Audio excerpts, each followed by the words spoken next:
Good morning, family and friends. Pastor Dylon T. Young coming to you once again from Bethlehem Baptist Church in Alexandria, Virginia with the Monday Matters.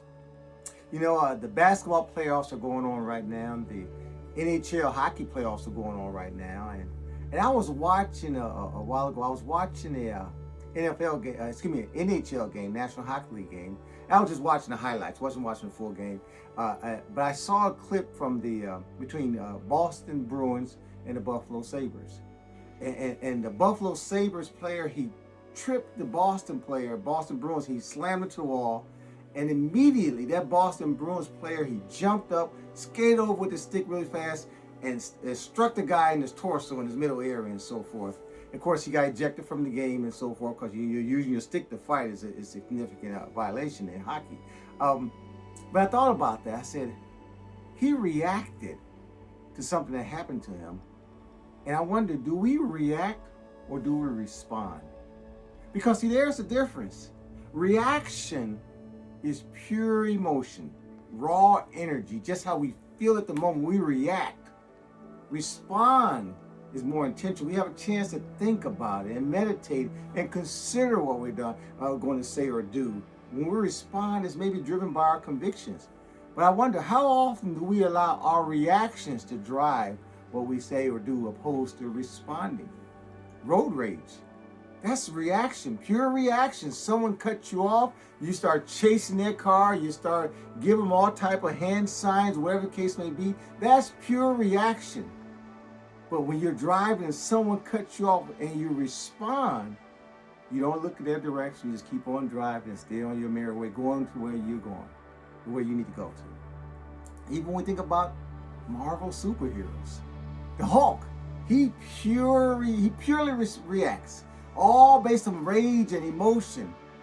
But his alter ego, if you will, David Banner, he responds. He has a chance to think about things and reflect on it. My friends, God, he wants us to respond.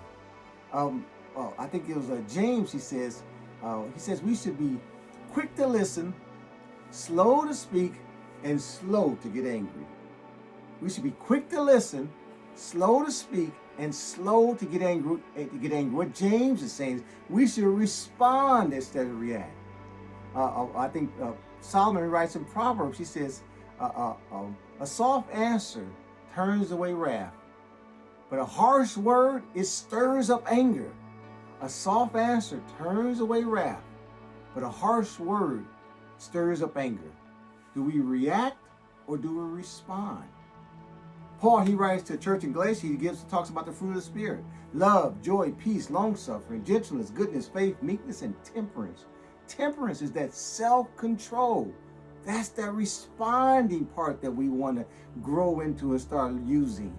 We don't want to react every time. And unfortunately, we live in an age where we have social media. We can tweet or type or put something out there so easily because we're reacting just about what someone said or how we feel.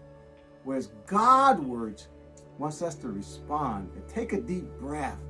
You don't always have to send the email out that day. Type the email, think about it, pray over, and then think about it the next day. Should you send it out? You don't always have to put it what you first think or how you feel on social media. A soft answer turns away wrath, but a harsh word will stir up anger. Do you react, my friends, or do you respond?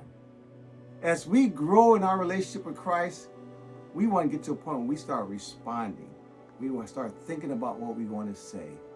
We're allowing the Holy Spirit to speak to our spirit so we may indeed respond with the godly words, the right words that the Holy Spirit has given us to say. Don't react just because someone has done something to you. Grow your relationship with Christ whether you start responding. So on this Monday morning, my friends, I encourage you, as you go into the office, as you face challenges this week, ask yourself, am I going to react? Or am I going to respond?